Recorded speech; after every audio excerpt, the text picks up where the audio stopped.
Dear friends, మనము పర్యావరణ రసాయన శాస్త్రాన్ని గురించి చదవబోతున్నాం అన్నటువంటి విషయాన్ని మీరు విన్నారు. అయితే గతం లోపల 2015 అడిగినటువంటి క్వశ్చన్లను బట్టి కనుక చూసినట్లయితే ఈ పర్యావరణ రసాయన శాస్త్రంలో సుమారుగా చాప్టర్ దాని లోపల క్వాంటిటీ అంటే నెంబర్ ఆఫ్ పేజెస్ కానివ్వండి, చాప్టర్ చిన్న సైజు లోపల ఉండబడినప్పటికీ కూడా ఎక్కువ మోస్తాది లోపల ప్రశ్నలు అడుగుతున్నారు. కారణం ఏంటంటే ఇప్పుడున్నటువంటి పరిస్థితులలో, ప్రస్తుత పరిస్థితులలో వాతావరణం అంతా కూడా కలుషితమైపోతున్నది. ఈ కలుషితం కావటం వల్ల మానవుని యొక్క జీవన ప్రమాణము అనేది తగ్గిపోతున్నది. అయితే ఇప్పుడున్నటువంటి పరిస్థితులలో మనము గమనించాల్సినటువంటి అంశం ఏంటంటే ఈ పర్యావరణం అనేది పూర్తిగా పాడైపోయినది. ఎందుకంటే అనేక రకాల రసాయన కాలుష్య కారకాలతో నిండి ఉన్నది. కాబట్టి ఈ పర్యావరణం గురించి ఎంత బాగా నేర్చుకుంటే మనము అంత పర్యావరణాన్ని కాపాడు. అందులో మొదటి ప్రశ్న ఏంటంటే ఈ క్రింది వానిలో గ్రీన్ హౌస్ వాయువుల జాబితాలో లేనటువంటిది ఏది? ఒకసారి గమనించండి. దీన్ని ఈజీగా ఈ పర్యావరణ రసాయన శాస్త్రం అయిపోయిన తర్వాత వెంటనే చెప్పచ్చు. దీంట్లో మొదటిది CO2 కార్బన్ డైఆక్సైడ్ మీకు తెలుసు, రెండవది ఓజోన్, 3 మీథేన్, 4వది నైట్రోజన్ అండి. మీకు తెలుసు వాతావరణంలో ఎక్కువ పరిమాణంలో ఉండబడే వాయువు ఏంటిదంటే నైట్రోజన్ గ్యాస్. అది 78% దాకా ఉంటుందండి.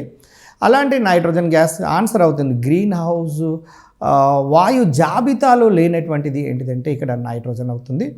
అదేవిధంగా రెండవ ప్రశ్న కూడా ఇవ్వటం జరిగింది. అది ఏంటంటే గ్రీన్ హౌస్ వాయువుల కారణంగా భూతాపము పెరగటానికి కారణమయ్యే వికిరణాల పేర్లు అడిగాడండి. అందులో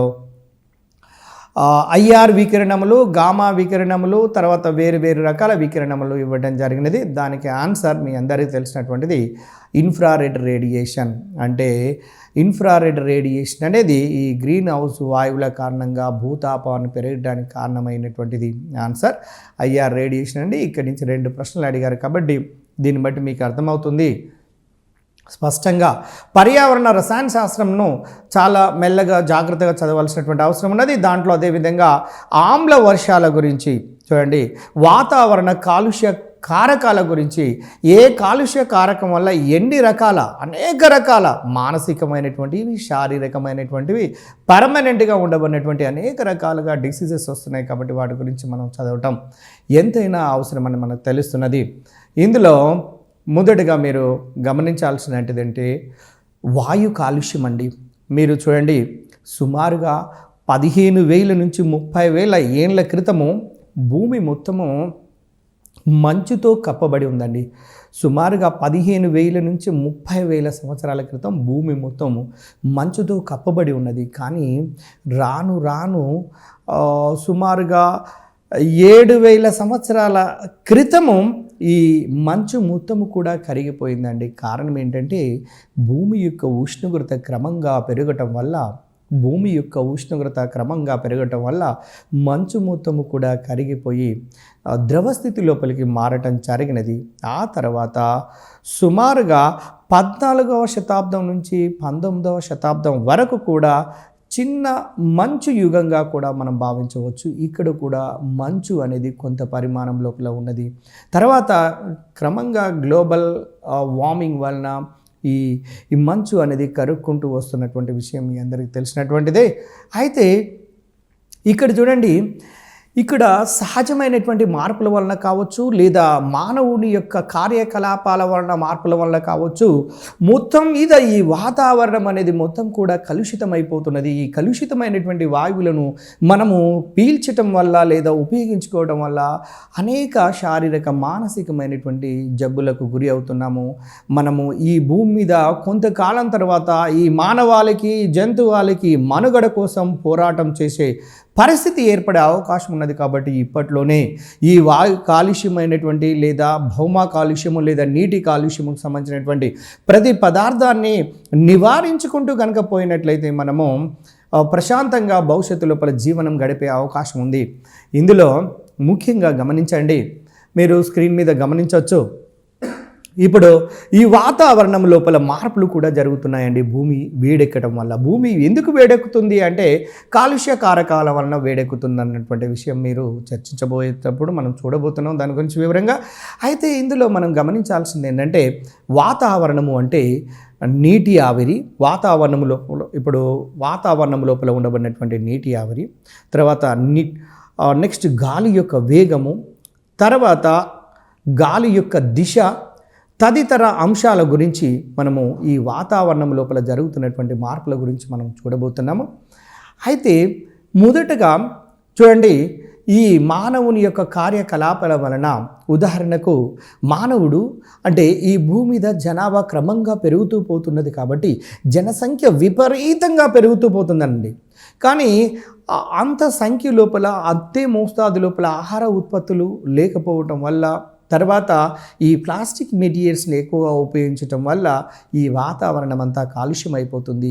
ఈ వాతావరణం కాలుష్యం అవుతున్నటువంటివి కారణమైనటువంటి కారకాలు ఏంటిదో చూద్దాం. నెంబర్ 1, ఫస్ట్ కార్బన్ యొక్క ఆక్సైడ్లను తీసుకోండి. కార్బన్ అనేది అలోహం అనే విషయం మనం ఆర్గానిక్ కెమిస్ట్రీలో క్లియర్గా చదివాము. అందులో ప్రధానమైనటువంటి విషవాయువు ఏంటిదంటే కార్బన్ మోనాక్సైడ్. దీనికి సంబంధించినటువంటి క్వశ్చన్ ప్రీవియస్ లోపల అనేక కాంపిటేటివ్ ఎగ్జామినేషన్లో అడగటం జరిగినది. కాబట్టి విషపూరితమైనటువంటి లక్షణం కలిగి ఉన్నటువంటి వాయువు కార్బన్ మోనాక్సైడ్. ఈ కార్బన్ మోనాక్సైడ్తో పాటు కార్బన్ డయాక్సైడ్ కూడా మనకు గాలిని కలుషితం చేస్తున్నవి. అదేవిధంగా నైట్రోజన్ సంబంధించినటువంటి 2 ఆక్సైడ్లు ఉన్నాయండి. ఇందులో నైట్రిక్ ఆక్సైడ్ మరియు నైట్రస్ ఆక్సైడ్ లాంటివి. చూడండి, నైట్రస్ ఆక్సైడ్, నైట్రోజన్ యొక్క ఆక్సైడ్లు కూడా కొన్ని రకాల ఆక్సైడ్లు వాయు కాలుష్యానికి దారితీస్తున్నవి. అదేవిధంగా సల్ఫర్ యొక్క ఆక్సైడ్లను గమనించండి. సల్ఫర్ కూడా ఒక అలోహము అన్నటువంటి విషయం మీకు తెలిసిందే. ఇందులో సల్ఫర్ డయాక్సైడ్ కావచ్చు లేదా ట్రయాక్సైడ్ అనేవి ఆమ్ల వర్షాలకు కారణమవుతున్నవి. ఆమ్ల వర్షాల కారణం వల్ల అనేక రకాల నష్టాలను మనం పంటలను ఎక్కువగా పొందలేనటువంటి విషయం మీకు తెలిసినటువంటిదే. అయితే SO2, SO3లు కూడా ఇక్కడ వాయు కాలుష్యానికి కారణమవుతున్నాయని, అదేవిధంగా CFC compounds, it is most important word అండి. క్లోరోఫ్లోరో కాంపౌండ్స్ అంటారు. ఈ క్లోరోఫ్లోరో కార్బన్స్ లేదా క్లోరోఫ్లోరో కాంపౌండ్స్ అనేవి ముఖ్యంగా ఈ వాయు కాలుష్యానికి కారణమవుతున్నాయండి. అదేవిధంగా దానితో పాటుగా ఓజోన్. కాబట్టి ఇక్కడ గతంలో 2015 లోపల అడిగినటువంటి ఎగ్జామినేషన్లో అడిగినటువంటి అంశం ఏంటంటే ఈ క్రింది వాణిలో గ్రీన్ హౌస్ వాయువులలో లేనటువంటి, గ్రీన్ హౌస్ వాయువుల జాబితాలో లేనటువంటిది ఏంటంటే nitrogen, not nitrogen oxides. Nitrogen ఆక్సైడులు వాయు కాలుష్య కారకాలండి, కానీ నైట్రోజన్ మాత్రం కాదు. వాతావరణం లోపల అత్యధిక పర్సంటేజ్తో కూడుకున్నటువంటి వాయువు ఏంటితో కాదు, నైట్రోజనే. ఆ తర్వాత 2వ స్థానాన్ని ఆక్రమించినటువంటి వాయువు ఆక్సిజన్. అది మనకు ప్రాణవాయువు అన్నటువంటి విషయం మీకు తెలిసిందే. ఈ ఆక్సిజన్ అనేది పారా అయస్కాంత ధర్మాన్ని కలిగి ఉంటుంది అన్న విషయం కూడా మీకు తెలుసు. అయితే ఇక్కడ మనము నెక్స్ట్ గమనించాల్సినటువంటి అంశాలు ఏంటంటే చూడండి, మీరు కార్బన్ యొక్క ఆక్సైడ్ల గురించి చూద్దామండి. కార్బన్ యొక్క ఆక్సైడ్ల గురించి చదివేటప్పుడు కార్బన్ అనేది ఒక అలోహమని, ఇది 4th year గ్రూప్ లోపల మొదటి మూలకంగా ఉంటుందని, ఇది భిన్నమైనటువంటి ప్రవృత్తిని కలిగి ఉంటుందని, దాని కారణం వల్లనే కార్బన్ లక్షల మిలియన్ల సమ్మేళనాలను ఏర్పాటు చేస్తున్నదని, దానికి కాటనేషన్ శక్తి ఉండటం, తర్వాత బహుబంధాలను ఏర్పడడం, టెట్రావాలెన్స్ని కలిగి ఉండటం, ఇవన్నీ కారణాలు అనేక రకాల సమ్మేళనాలను ఏర్పరచడానికి కారణమవుతుంది అన్నటువంటి విషయాన్ని మనము కర్బన రసాయనిక శాస్త్రం లేదా కర్బన సమ్మేళనాల్లో మనం స్పష్టంగా చదవటం జరిగింది. డియర్ ఫ్రెండ్స్, ఇక్కడ మనము కార్బన్ సంబంధించినటువంటి చూడండి, ఇది ఇనార్గానిక్ రిలేటెడ్ టాపిక్. అంటే ఇనార్గానిక్ రిలేషన్లో మూలక రసాయనిక శాస్త్రం లోపల ఈ కార్బన్ మోనాక్సైడ్, కార్బన్ డయాక్సైడ్ల గురించి చదువుతామండి. ఇందులో ప్రధానంగా గమనించాల్సింది ఏంటంటే కార్బన్ మోనాక్సైడ్ CO. చూడండి, CO ఉత్పన్నం చేసే రసాయనిక చర్యలు ఇంధనాలు అసంపూర్ణంగా దహనము చెందినప్పుడు కార్బన్ మోనాక్సైడ్ వస్తాయండి. ఉదాహరణకు C+ చూడండి, half O2 gives rise to CO. అంటే తక్కువగా ఆక్సిజన్తో బర్న్ అయినప్పుడు లేదా దహనం చెందడం వల్ల కార్బన్ మోనాక్సైడ్ ఏర్పడుతున్నట్టుగా మనకు అర్థమవుతుంది. ఒకవేళ కార్బన్ కనుక ఎక్కువ మోతాదు లోపల ఉన్న ఆక్సిజన్తో కనుక చర్యను అందించినట్లయితే కార్బన్ డయాక్సైడ్ అనేది ఏర్పడుతున్నది. అయితే ఇక్కడ కార్బన్ మోనాక్సైడ్, కార్బన్ డయాక్సైడ్ ఈ రెండింటికి సంబంధించిన కొన్ని అంశాల గురించి మనం గమనించాలి. కార్బన్ మోనాక్సైడ్ మొదటగా రాసుకోండి, కార్బన్ డయాక్సైడ్ రెండుగా మనము ఒక విభజన చేస్తూ ఒక లిస్ట్గా రాసుకొని కార్బన్ మోనాక్సైడ్ అనేది విషవాయువు, CO2 అనేది విషవాయువు కాదండి. ఇది CO అనేది గుర్తుపెట్టుకోండి, చాలా ఎంట్రన్స్లలో అడిగినటువంటివి. ఇది తటస్థ స్వభావాన్ని కలిగి ఉంటుంది. కార్బన్ మోనాక్సైడ్ తటస్థ స్వభావాన్ని కలిగి ఉంటుంది, కానీ వెరాస్ కార్బన్ డయాక్సైడ్ మాత్రము ఆమ్ల లక్షణాన్ని కలిగి ఉంటుందండి. ఇది అలోహపు ఆక్సైడ్ అన్నటువంటి విషయం మీకు తెలుసు. ఇది ఆమ్ల స్వభావాన్ని కలిగి ఉంటుంది, ఇదేమో తటస్థ స్వభావాన్ని కలిగి ఉంటుంది. కార్బన్ మోనాక్సైడ్లో sp సంకరకరణాన్ని కలిగి ఉంటుంది.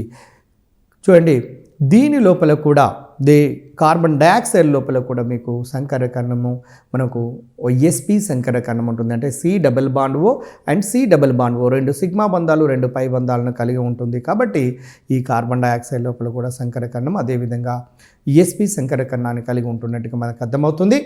తర్వాత మీరు గమనించండి, ప్రకృతి సిద్ధంగా CO ఈ కింది విధంగా కూడా వస్తున్నదండి. నెంబర్ 1, అడవులలో మీరు గమనించండి, అడవులలో మంటల సహజ వాయువులు విడుదల అయి అగ్ని పర్వతాల నుండి కూడా ఈ కార్బన్ మోనాక్సైడ్ అనేది సహజంగా బయటికి వెలువడుతుంటుంది. తర్వాత CO విడుదలకు ముఖ్య కారణమైనటువంటి ఏంటివంటి పరిశ్రమలు ఆటోమొబైల్ రంగం నుండి సుమారుగా 80% వరకు అండి. చూడండి, ఆటోమొబైల్ రంగం నుండి సుమారుగా 80% వరకు కార్బన్ మోనాక్సైడ్ వాతావరణంలో విడుదలవుతుంది. అంటే మీకు గత క్లాస్ లోపల మనం చర్చించుకోవడం జరిగింది. ఈ వాతావరణం లోపలికి విడుదలవుతున్నటువంటి కార్బన్ మోనాక్సైడ్ అనేది మనము గాలి లోపల ఉన్నప్పుడు ఆక్సిజన్ కొరకు మనం పీల్చుకున్నప్పుడు శరీరంలోని రక్తం లోపల ఉండబడినటువంటి రక్తం ఎర్రగా ఉండడానికి కారణమైనటువంటి హీమోగ్లోబిన్తో కార్బన్ మోనాక్సైడ్ చర్యనుంది కార్బాక్సీ హీమోగ్లోబిన్గా మారి మనము శ్వాసించటం కూడా కష్టమై చివరికి స్పృహను కోల్పోయే ప్రమాదాన్ని కూడా కలిగి ఉంటున్నటువంటి విషయం మీ అందరికీ తెలిసినటువంటిది.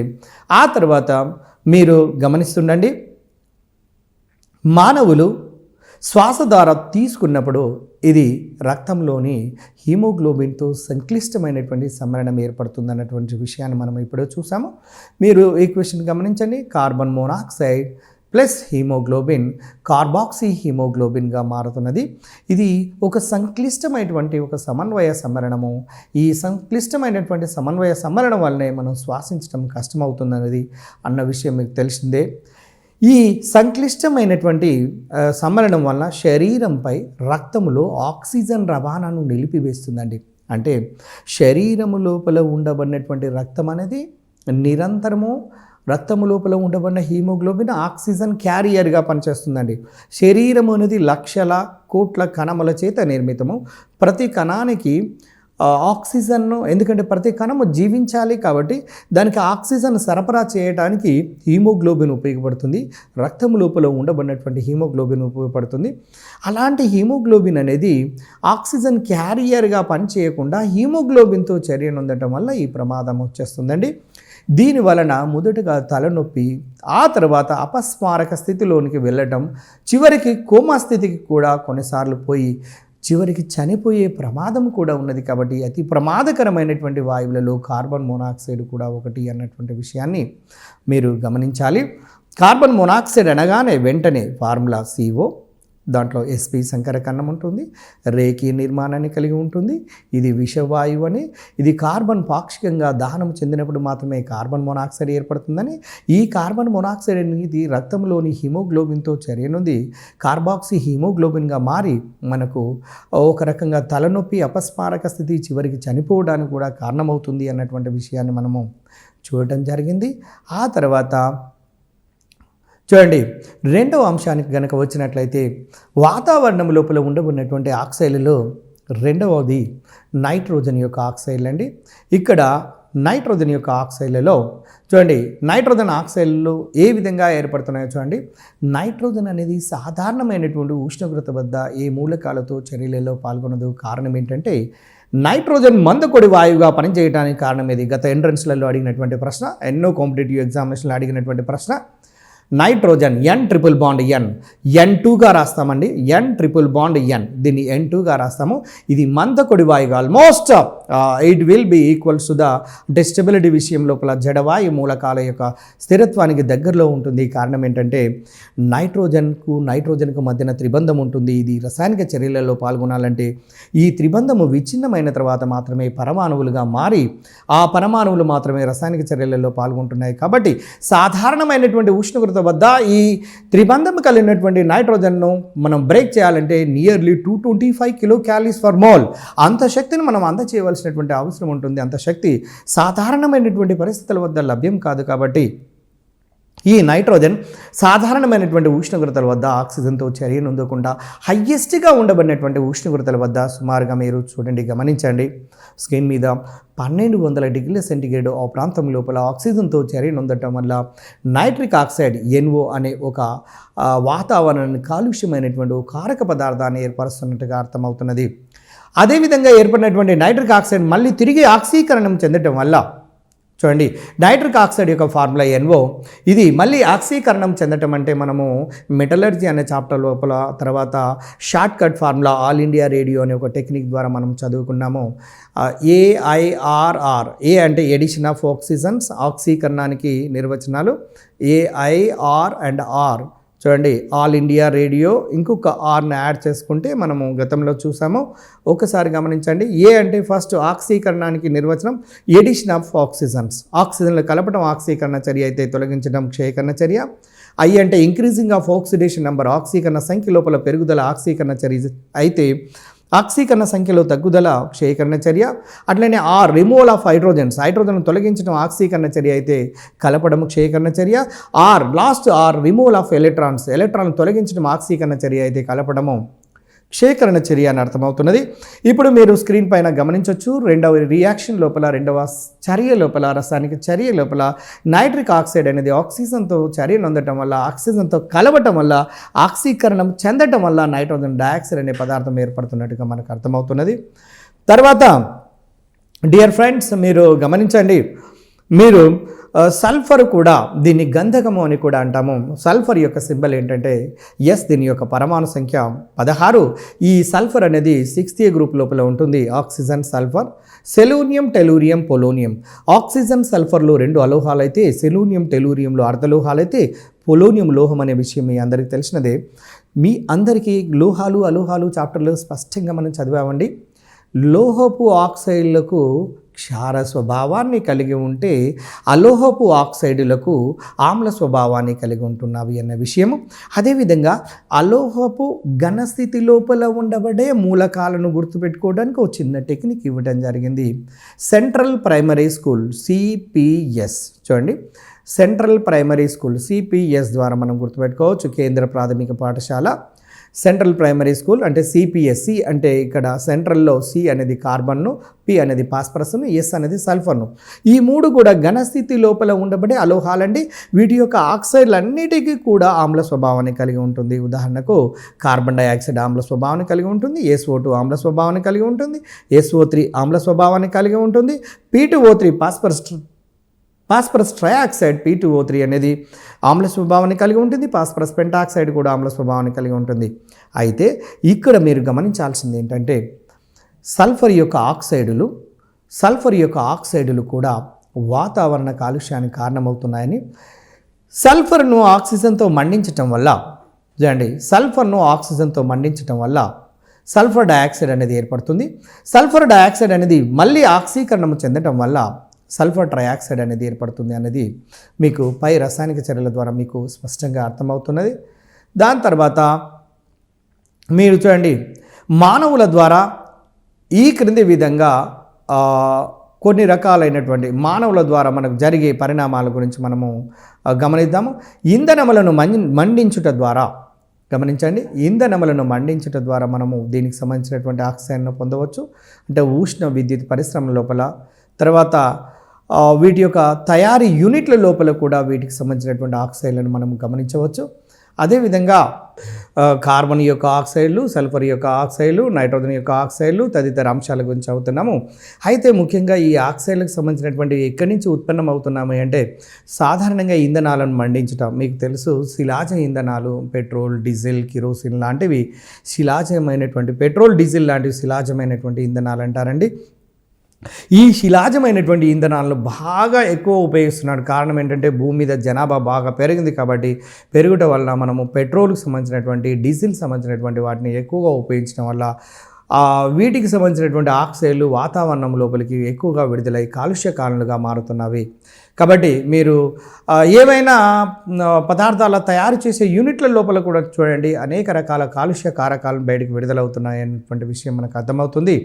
తర్వాత నెక్స్ట్ గమనించండి, ఎరువుల తయారీ చేసే పరిశ్రమల దగ్గర చూడండి అనేక రకాలైనటువంటి కాలుష్య వాయువులు వాతావరణం లోపలికి విడుదలవుతున్నాయి. కాబట్టి ఎరువుల తయారు చేసే ఫ్యాక్టరీల దగ్గర ఆటోమొబైల్తో అంటే ఆటోమొబైల్స్ సంబంధించినటువంటి పరిశ్రమల దగ్గర కూడా మీకు వీటికి సంబంధించినటువంటి ఆక్సైడ్స్ విడుదల అవుతున్నటువంటి విషయం మనకు అర్థమవుతుంది. ప్రకరణ పరిశ్రమల లోపల కూడా అంటే మెటలర్జికల్ రిలేటెడ్ సంబంధించినటువంటి వాటి లోపల కూడా ఈ వాతావరణం లోపలికి వివిధ రకాల మూలకాల యొక్క ఆక్సైడ్లు వాతావరణం లోపలికి రావటం వల్ల కాలుష్య కారణంగా మారి మన వాతావరణ పరిస్థితులను మార్చి చివరికి మానవ మనుగడను, మానవ జీవిత కాలాన్ని తగ్గించడానికి పరోక్షంగా మరియు ప్రత్యక్షంగా కారణాలు అవుతున్నవి అనడానికి అతిశయోక్తి లేదన్నటువంటి విషయం మీరు గమనించాలి. తర్వాత నెక్స్ట్ మీరు చూడండి యాసిడ్ రైన్స్. డియర్ ఫ్రెండ్స్, మీరు యాసిడ్ రైన్స్ ఆమ్ల వర్షాల గురించి చాలా చక్కగా మనము అర్థం చేసుకోవాల్సినటువంటి అవసరం ఉన్నది. ఇప్పుడు వాతావరణం లోపల అనేక రకాల మూలకాల యొక్క ఆక్సైడ్లు కాలుష్య కారకాలుగా ఉండటం వల్ల మనకు ఆమ్ల వర్షాలకు కారణమవుతుంది అన్నటువంటి విషయం మీరు ఇప్పుడు స్పష్టంగా చూడబోతున్నారు. ఆమ్ల వర్షము లేదా యాసిడ్ రెయిన్స్ అనేవి ఏ విధంగా పడుతున్నవి, అవి కారణమైనటువంటి వాయువులేంటి, తర్వాత ఆ ఆమ్ల వర్షాలు పడటము వలన మనకు ఈ భూమి మీద ఉండబడినటువంటి కట్టడాలకు కానీ లేదా మనకు పండిస్తున్నటువంటి పంటలకు కానీ ఏమైనా ఎఫెక్ట్ ఉన్నదా అన్నటువంటి విషయాలు మనం చర్చించబోతున్నాము. అయితే ఇక్కడ మనం గమనించాల్సింది ఒకటి గమనించండి. ఫస్ట్ పాయింట్ ఏంటంటే నైట్రోజన్, సల్ఫర్. గమనించండి, నైట్రోజన్, సల్ఫర్, కార్బన్ యొక్క ఆక్సైడులు వాతావరణంలోని నీటితో చర్య జరిపి ఆమ్లాలను ఏర్పరుస్తున్నాయండి. ఇది వర్షాలుగా భూమి మీదకి కురియటం వలన ఇటువంటి వాటిని ఆమ్ల వర్షాలు అంటారు. గుర్తుంచుకోండి, 3 ప్రధానమైనటువంటి మూలకాలు ఈ ఆమ్ల వర్షాలు కారణమవుతున్నవి: నైట్రోజన్, సల్ఫర్, కార్బన్. గుర్తుంచుకోండి, నైట్రోజన్, సల్ఫర్, కార్బన్. దీన్ని గుర్తుంచుకోవడానికి ఒక చిన్న చిటుక, కార్బన్ పరమాణు సంఖ్య 6 అండి, దాని యొక్క అటామిక్ నెంబర్ 6.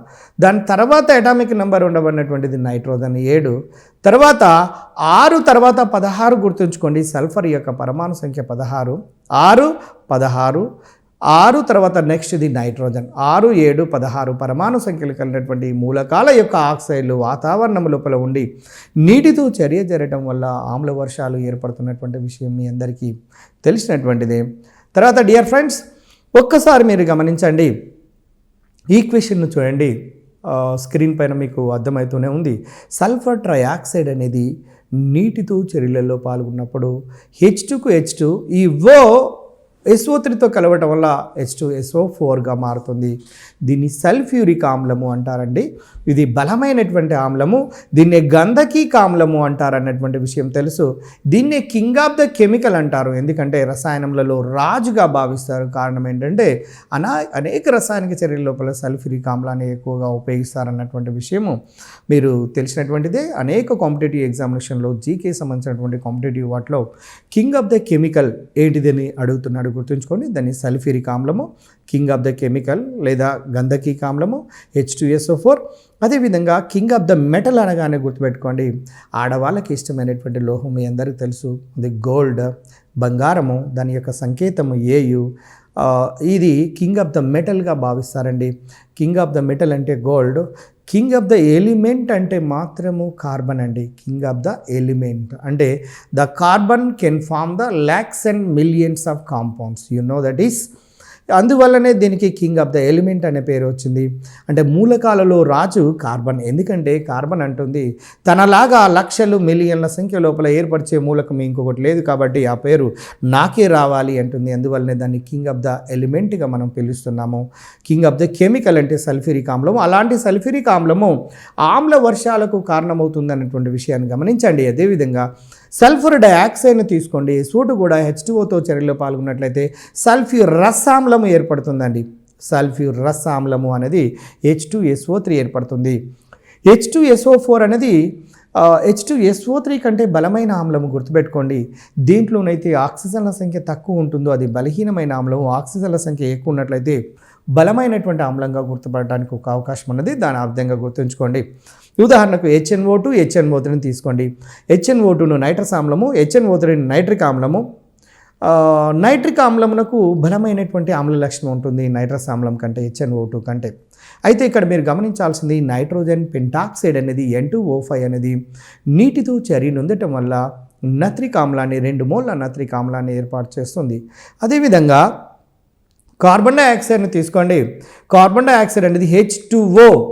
మీరు గమనించాల్సినటువంటి అంశం ఏంటంటే కార్బన్ డైఆక్సైడ్ H2Oతో చూడండి, ఇక్కడ మీరు గమనించాల్సింది నీటితో చర్య నుండి కార్బోనిక్ ఆమ్లాన్ని ఏర్పాటు చేస్తుందని. దీన్నే సోడా ఆమ్లము అంటారు అన్నటువంటి విషయం మీకు తెలుసు. శీతల పానీయములలో CO2 అనేది ద్రావితంగా పనిచేస్తుందని ద్రావణాలు అనే చాప్టర్ లోపల మనం చదవటం జరిగింది. అయితే జనరల్గా ఆమ్లం యొక్క pH విలువ, ఇక్కడ ఆమ్ల వర్షాల యొక్క pH విలువ సుమారుగా 4 నుండి 5 ఆ ప్రాంతం లోపల ఉంటుందండి. ఈ ఆమ్లం యొక్క pH విలువ అంటే ఆమ్ల వర్షాలు భూమిపైన పడినప్పుడు వాస్తవానికి మంచి పంటలు రావాలంటే ఆమ్ల లక్షణం ఉన్నట్లయితే ఆ మొక్కలు పెరుగుదల జరగదు. కాబట్టి దానివల్ల మనం మంచి పంటలను పొందే లేదా మంచి రాబడిని పొందే అవకాశం తక్కువ ఉంటుంది. కాబట్టి దాన్ని న్యూట్రలైజ్ చేయవలసినటువంటి అవసరం ఉన్నది. కాబట్టి డియర్ ఫ్రెండ్స్, మీరు గమనిస్తుండండి. ఇప్పుడు మీ అందరికీ తెలుసు, భారతదేశం అనగానే ఒక విశిష్టమైనటువంటి కట్టడం గురించి తెలుసు, తాజ్ మహల్. చూడండి, షాజహాన్ కట్టించినటువంటి తాజ్ మహల్ వంటి ఒక అందమైనటువంటి కట్టడము తన యొక్క అందాన్ని క్రమంగా ఆనాడు కట్టించినటువంటి ఈ అందమైనటువంటి కట్టడము ప్రపంచంలోని వివిధ దేశాల నుంచి మన భారతదేశానికి వచ్చినారు అంటే తాజ్ మహల్ని చూడకుండా వెళ్ళరు. అంత అందమైనటువంటి తాజ్ మహల్ యొక్క అందాన్ని కూడా కోల్పోయేటట్టుగా చేస్తున్నాయి ఆమ్ల వర్షాలు. దీనికి గల కారణం ఏంటంటే మీకు తెలుసు, వాతావరణం లోపల కలుషితమైనటువంటి వాయువులతో నిండబడి ఉండటమే. అక్కడ సల్ఫర్ యొక్క ఆక్సైడ్లు కావచ్చు, నైట్రోజన్ యొక్క ఆక్సైడ్లు కావచ్చు, లేదా సల్ఫర్, నైట్రోజన్, ఈ విధంగా వీటి యొక్క ఆక్సైడ్లు వాతావరణం లోపల ఉండటం వల్ల ఆమ్ల వర్షాలకు కారణమై ఈ తాజ్ మహల్ వంటి అందాన్ని కూడా కోల్పోయేటట్టుగా చేస్తుంది. అదేవిధంగా టోటల్గా భూమి యొక్క pH విలువ మారకపోయినప్పటికీ కూడా అక్కడ ఆయా ప్రాంతాల లోపల ఎక్కడైతే ఆమ్ల వర్షాలు పడుతున్నాయో ఆ ప్రాంతాల లోపల మీరు గమనించాల్సినటువంటి విషయం ఏంటంటే ఎక్కడైతే ఆమ్ల వర్షం పడుతుందో అక్కడ ఆమ్లత్వం ఎక్కువగా ఉండటం వల్ల ఆ పంటలు మనం సరి అయినటువంటి మోస్తాదులో రావట్లేదు. కాబట్టి దానికి ఆ ఏరియా లోపల సున్నము అంటే కాల్షియం హైడ్రాక్సైడ్ లాంటి వాటిని కలిపి భూమిపైన వేసి దాన్ని న్యూట్రలైజ్ చేసి మనము తగినటువంటి మోస్తాదు లోపల పంటలను మనం తీసుకుంటున్నాము. తర్వాత పాత భవంతుల యొక్క జీవితకాలం, ముందే పాత భవంతులు వాటి యొక్క జీవితకాలము ఇంకా తగ్గియడానికి ఈ ఆమ్ల వర్షాలు కారణమవుతున్నటువంటి విషయం మీరు గమనించండి. ఎందుకంటే ఇప్పుడు అడుగుతున్నటువంటి మీరు ఇది జీకే నుంచి అడగొచ్చు, కెమిస్ట్రీ కంటెంట్ నుంచి అడగొచ్చు, కరెంట్ అఫైర్స్ నుంచి అడగొచ్చు. ప్రతి క్యాండిడేట్ కండి పేపర్ సెట్టర్తోనే కాదు, ప్రపంచం లోపల ఉండబడే ముఖ్యంగా పాలితులకు వీటి గురించి అంటే ఈ పర్యావరణ రసాయన శాస్త్రం గురించి 100% తెలిసి ఉండాలి. పాలితులకు కూడా తెలిసి ఉన్నట్లయితే ఈ భూమి ఏమైపోతుంది, ఈ వాతావరణం ఏమైపోతుంది, తర్వాత కొంతకాలం తర్వాత ఏమైపోతాము అన్నటువంటి విషయాలు మనకు అర్థమైనట్లయితేనే మీకు తెలుసు హరితహారం అనే పథకం ద్వారా పంటలు పండించుకొని హాయిగా జీవించడానికి అవసరం అవుతుంది. కాబట్టి మీరు పాత భవంతుల యొక్క జీవిత కాలాన్ని తగ్గించడానికి ఈ ఆమ్ల వర్షాలు కారణమవుతున్నాయన్నటువంటి విషయం తెలిసింది. సున్నపురాయి మోటార్లతో కట్టుబడినటువంటి కట్టడాలు దెబ్బతింటాయండి. ముఖ్యంగా ఏవైతే ఆనాటి కాలంలో సున్నపురాయి మోటార్లతో కట్టుబడి చేశారు కాబట్టి అటువంటి అన్నీ కూడా ఈ ఆమ్ల వర్షాలు పడటం వల్ల ఈ కట్టుబడి మొత్తం కూడా, ఈ కట్టడాలు మొత్తం కూడా దెబ్బతిని అవి కూలిపోయే ప్రమాదాలు ఉన్నవి అన్నటువంటి విషయము. అంటే ఈ ఆమ్ల వర్షాల వలన నష్టాలు ఏ విధంగా ఉంటున్నవి అనే విషయం మనకు అర్థమవుతుంది. తాజ్మహల్ యొక్క అందము పోవచ్చు, లేదా భూమి యొక్క pH విలువ తగ్గి ఆమ్లం యొక్క పరిమాణం పెరుగుట వల్ల పంటలు నష్టం కావచ్చు, పాత భవంతుల జీవితకాలం తగ్గవచ్చు. అదేవిధంగా సున్నపరాయి మోటార్లతో కట్టుబడి కట్టినటువంటి కట్టడాలన్నీ కూడా దెబ్బతింటున్నాయి అన్నటువంటి విషయాన్ని మనం గమనించాలి.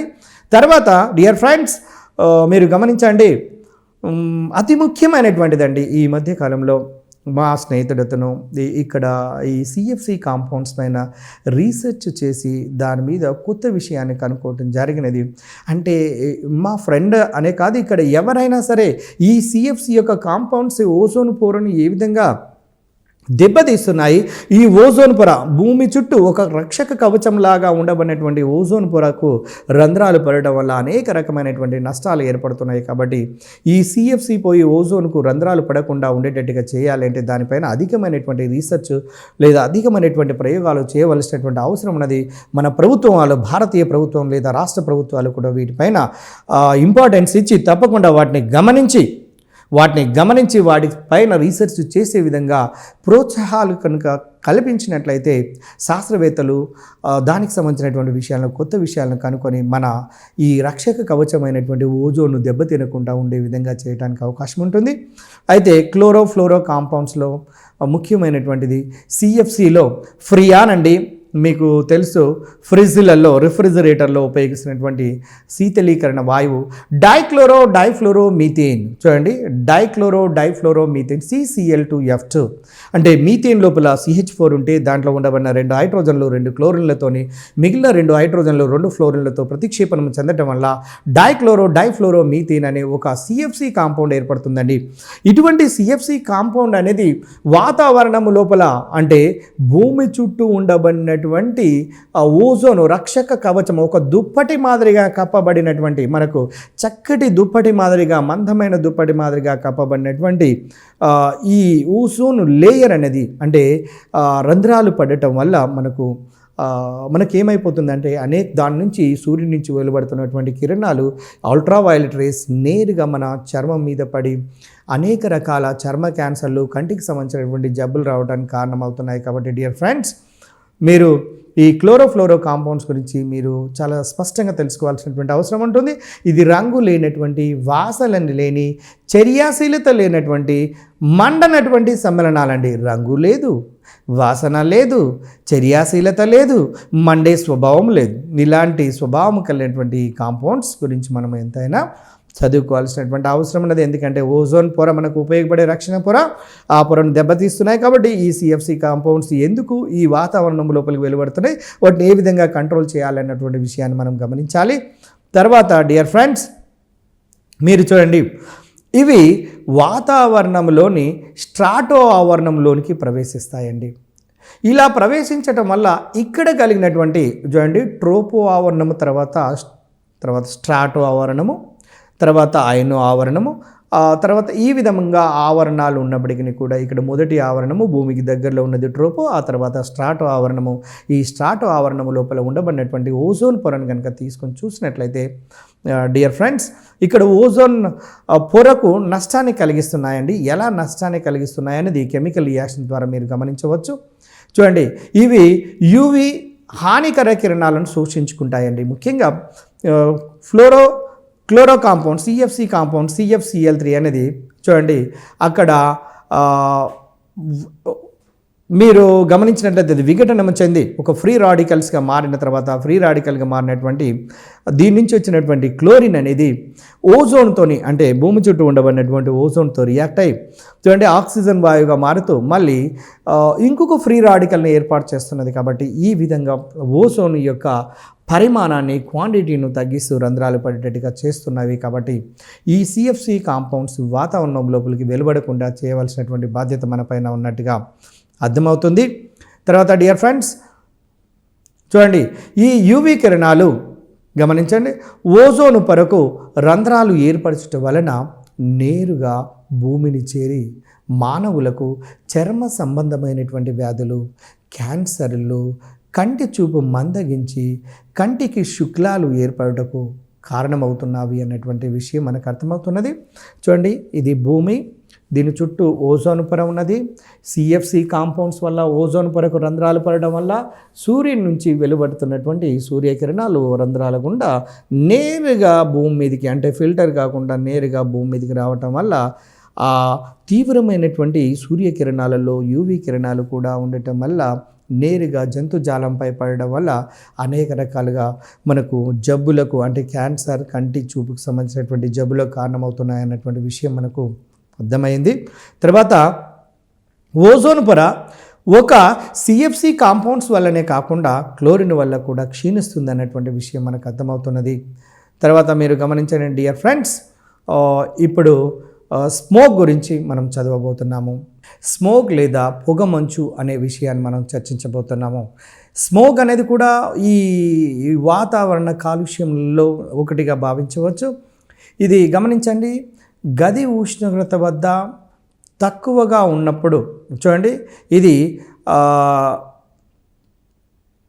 తక్కువ ఉష్ణోగ్రత ఉన్నప్పుడు మాత్రమే ఇది ఏర్పడుతుందండి. ఉష్ణోగ్రత తక్కువగా ఉండాలి. స్మోక్ అనేది పొగమంచు వచ్చినప్పుడు చూడండి, ఇన్ జనరల్గా మనకు భూమి మీద పొగమంచు కనపడదంటే టెంపరేచర్ తక్కువగా ఉంటుందండి. టెంపరేచర్ తక్కువగా ఉన్నప్పుడు మాత్రమే పొగమంచు ఏర్పడుతుంది అన్నటువంటి విషయం మనకు అర్థమవుతుంది. అదేవిధంగా లండన్ స్మోగ్ చలికాలం నందు మాత్రమే ఏర్పడుతుంది అన్న విషయాన్ని గమనించండి. ఇవి ఎగ్జామినేషన్ పాయింట్ ఆఫ్ వ్యూలో చూసినట్లయితే మోస్ట్ ఇంపార్టెంట్ బిట్స్గా గమనించవచ్చు. లండన్ స్మోగ్ చలికాలం నందు ఏర్పడుతుంది. అదేవిధంగా ఇది సల్ఫర్ కార్బన్ డయాక్సైడ్, చూడండి సల్ఫర్ కార్బన్ డయాక్సైడ్ కణాల ద్వారా ఏర్పడుతుంది అన్నది, కార్బన్ యొక్క ఆక్సైడ్ల ద్వారా ఇది ఏర్పడుతున్నటువంటిది విషయాన్ని మీరు గమనించండి. ఇది సల్ఫర్ కార్బన్ యొక్క ఆక్సైడ్ల ద్వారా ఈ స్మోక్ లేదా పొగమంచు అనేది ఏర్పడుతుంది అనేది విషయం తెలిసిన తర్వాత నెక్స్ట్ గమనించండి, కాంతి రసాయన స్మోగ్. కాంతి రసాయన స్మోగ్, ఈ కాంతి రసాయన స్మోగ్ అనేది ఏ విధంగా ఏర్పడుతుంది, దానికి కారకమైనటువంటి పదార్థం ఏంటి, దానికి సంబంధించినటువంటి వివరాల గురించి మనం ఇప్పుడు చూస్తాము. కాంతి రసాయన స్మోగ్లో చూడండి, ఇది వాతావరణంలో PBN పెరాక్సీ బెంజోమిల్ నైట్రేట్, చూడండి PBN, దాని షార్ట్ కట్ అబ్రివేషన్ ఫార్ములా ఏం రాస్తారు అంటే PBNతో సూచిస్తారండి. ఇది వాతావరణం లోపల ఉండబడినటువంటి పెరాక్సీ బెంజోమైల్ నైట్రేట్ ఉండుట వలన ఈ కాంతి రసాయన స్మోక్ అనేది ఏర్పడుతుంది అండి. ఎగ్జామినేషన్ పాయింట్ ఆఫ్ వ్యూలో ఈ PBN అనేది ఇది ముఖ్యమైనటువంటి బిట్గా భావించండి. ఇది కంటికి సంబంధితమైనటువంటి చిరాకును కలిగిస్తూ ఉంటుందండి. కాంతి రసాయన స్మోక్ అనేది కంటికి సంబంధితమైనటువంటి చిరాకును కలిగించడానికి కాంతి రసాయన స్మోగ్ అనేది పరోక్షంగా ఉపయోగపడుతున్నది. కాబట్టి మనము దీని గురించి తెలుసుకోవాల్సినటువంటి అవసరం ఉన్నది. ఇంధనాలను మండించుట వలన ఈ కాంతి రసాయన స్మోగ్ ఏర్పడటకు మూల కారణం అండి. రేపు అడగొచ్చు ఎగ్జామినేషన్ లోపల ఈ కాంతి రసాయన స్మోగ్ కారణమయ్యే మూల కారణమైనటువంటి పదార్థాల పేరు అని అడిగితే దానికి జవాబుగా మనము ఏం చెప్పవలసినటువంటి అవసరం ఉందంటే, కాంతి రసాయన స్మోగ్ ఏర్పడడానికి మూల కారణము అనేది ఇంధనాలను మండించడం వల్ల మాత్రమే. మీ అందరికీ తెలుసు, నిరంతరము ప్రజల జనాభా పెరగటం వల్ల ఇంధనాలను బాగా మండిస్తున్నామండి. ఇంధనాలను ఎక్కువ వాడుతున్నాము. ఇంధనాలు ఎంత ఎక్కువగా వాడినట్లయితే అంత ఎక్కువ కాలుష్య కారకాలు ఈ వాతావరణం లోపలికి విడుదలవుతున్నాయి. ఈ మధ్యకాలంలో అవసరం లేకున్నా శిలాజ ఇంధనాలను, పెట్రోల్ లేదా డీజిల్ లాంటి వాటిని ఎక్కువ మోతాదులో ఉపయోగించడం వల్ల వాతావరణంలోకి కలుషితమైనటువంటి వాయువులు ఏర్పడి మనకు అనేక రకాల ఇబ్బందులకు గురి చేస్తున్నాయనేటువంటి విషయం మీకు అందరికీ తెలిసినటువంటిదే. తర్వాత dear friends, next Los Angeles smog గురించి కనుక గమనించినట్లయితే, లాస్ ఏంజల్స్ స్మాగ్ గురించి ఇది కూడా వాతావరణం లోపల ఉండి మనకు ఒక రకంగా కాలుష్య కారకాలుగా ఉంటున్నది. ఇది CFC మరియు అంటే chloro compounds, next O3, PBN లాంటి ఇప్పుడు చదివినటువంటి PBN నైట్రోజన్ ఆక్సైడ్ల ద్వారా ఏర్పడుతుందండి. లాస్ ఏంజల్స్ స్మోగ్ అనేది క్లోరో కాంపౌండ్స్, పీబీఎన్, నైట్రోజన్ ఆక్సైడ్ల ద్వారా ఈ లాస్ ఏంజల్స్ స్మాగ్ అనేది ఏర్పడుతుంది అనేటువంటి విషయం మనకు అర్థమవుతుంది. ఇది విషపూరితమైనటువంటి ప్రభావాన్ని కలిగి ఉంటుందండి. ఈ లాస్ ఏంజల్స్ స్మాగ్ అనేది మనం ఈ భూమి మీద ఏర్పడినప్పుడు ఇది విషపూరితమైనటువంటి స్వభావాన్ని కలిగి ఉంటున్నటువంటి విషయాన్ని మనం గమనించాలి. తర్వాత డియర్ ఫ్రెండ్స్ గమనించండి, హరిత గృహ ప్రభావము గమనించండి. హరిత గృహ ప్రభావము, దీన్ని గ్రీన్ హౌస్ ఎఫెక్ట్ అంటారండి. జనరల్గా గ్రీన్ హౌస్ ఎఫెక్ట్తో పిలుస్తుంటాము. అసలు గ్రీన్ హౌస్ ఎఫెక్ట్ అంటే ఏంది? పోయిన 2015 సంవత్సరం లోపల అడిగినటువంటి ప్రశ్నను గమనించండి. ఈ క్రింది వాళ్ళు గ్రీన్ హౌస్ ఎఫెక్ట్కి సంబంధించినటువంటి వాయువుల మీద అడిగాడండి. గ్రీన్ హౌస్ ఎఫెక్ట్ అనేది ప్రతి వ్యక్తికి తెలిసి ఉండాలి. ఇప్పుడు ఉన్నటువంటి పరిస్థితులలో ప్రపంచ దేశాలన్నీ కూడా ఏకమై ఈ గ్రీన్ హౌస్ ఎఫెక్ట్ గురించి పూర్తిగా ప్రయోగాలు చేసి ఈ భూమి వేడెక్కకుండా, భూతాపము చెందకుండా చూసి ఈ భూమి మీద ఉండబడినటువంటి మనుషుల యొక్క లేదా వృక్షాల యొక్క జీవన మనుగడను పెంచవలసినటువంటి అవసరం ఉన్నది. అయితే ఇక్కడ గమనించండి, CO2, నీటి ఆవిరి మొదలగు వాయువులు గాఢత, ఇటువంటి వాయువుల యొక్క గాఢత వాతావరణంలో పెరుగుట వలన భూమి వేడెక్కడం అనేది జరుగుతుంది. అనగా భూమి క్రమంగా ఈ విధంగా వేడెక్కడాన్నే హరిత గృహ ప్రభావం అంటారు, లేదా దీన్ని భూతాపము అని కూడా అంటారండి. మీరు గమనించండి dear friends, green house effect గురించి మనము ఒకసారి ఇన్ జనరల్గా మనం చర్చిద్దాము.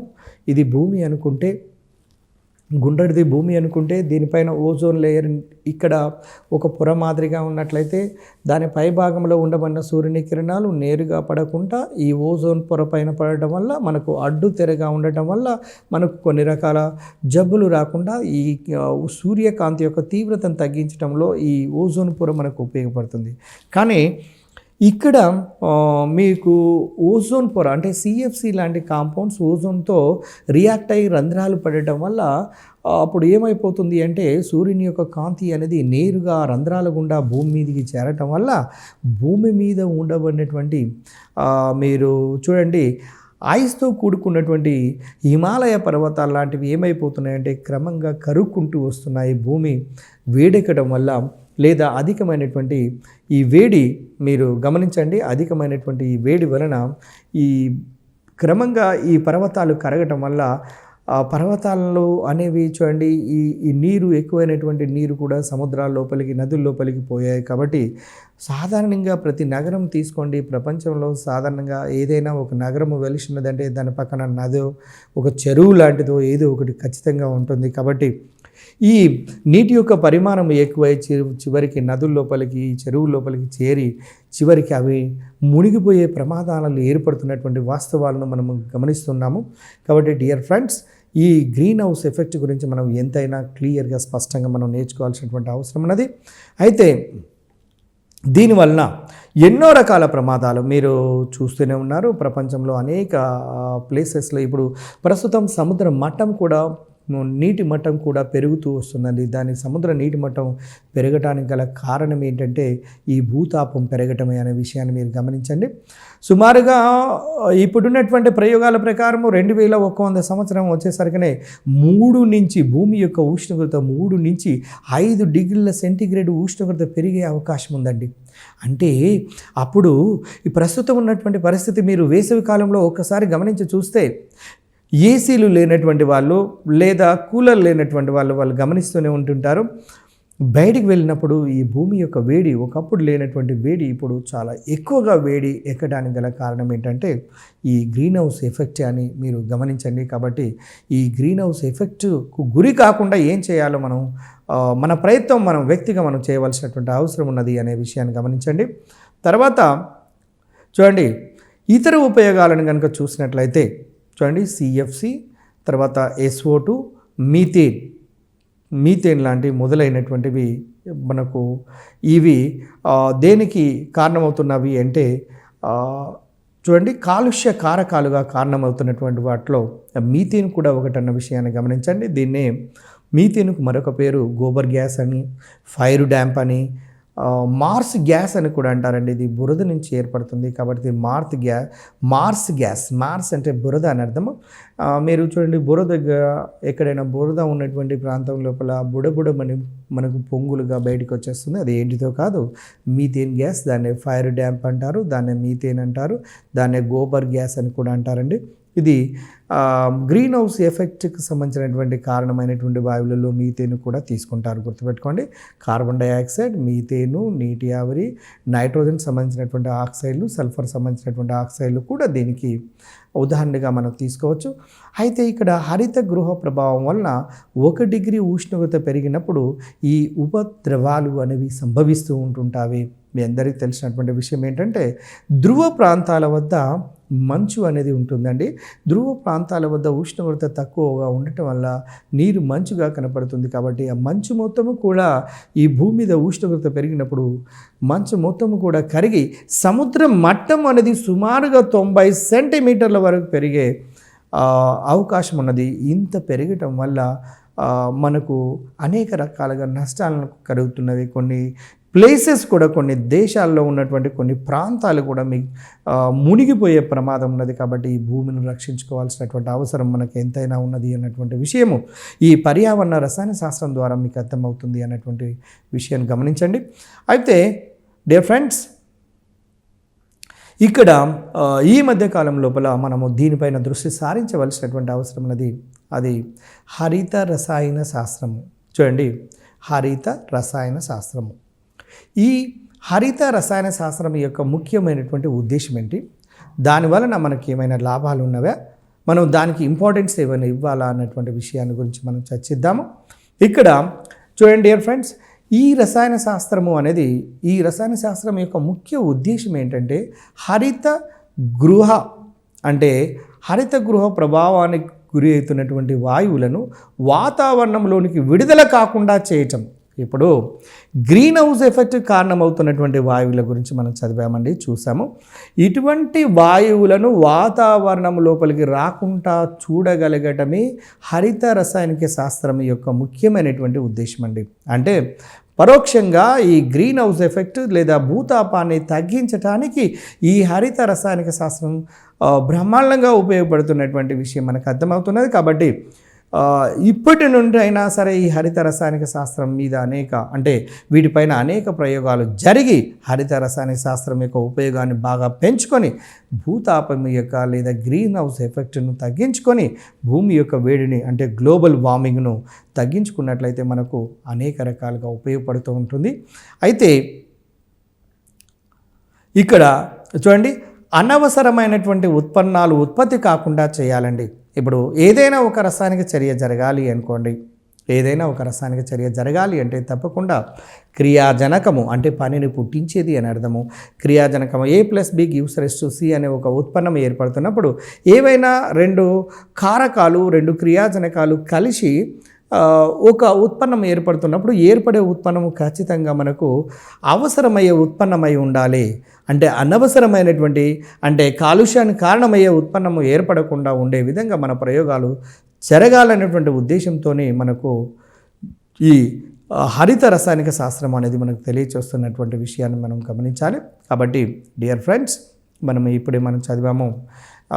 మీరు చూడండి, ఎప్పుడైతే సూర్యుని యొక్క కిరణాలు ఓజోన్ పొరకుండా భూమి మీదికి చేరిన తర్వాత భూమి అనేది సూర్యుని నుంచి వచ్చినటువంటి కాంతి లోపల కాంతి తీవ్రతలో 30% వరకు అది గ్రహిస్తే 30% కాంతి సూర్యకాంతిని గ్రహించిన తర్వాత దాంట్లో 70% వరకు తాను నిలుపుకొని ఉండటం వల్ల భూమి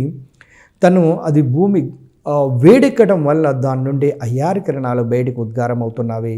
ఈ ఉద్గారమైనటువంటి కాంతి తప్పకుండా బయటికి బహిర్గతం కావాలి. కానీ ఈ గ్రీన్ హౌస్ ఎఫెక్ట్కి సంబంధించినటువంటి వాయువులు ఒక పొరగా ఏర్పడి ఈ అయ్యారు కాంతిని బయటికి ఉద్గారం చెందకుండా బయటికి పోకుండా ఉంచటం వల్ల, ఈ భూమి చుట్టూ కప్పి ఉంచటం వల్ల భూమి యొక్క ఉష్ణోగ్రత పెరుగుతున్నటువంటి విషయాన్ని మీరు గమనించండి.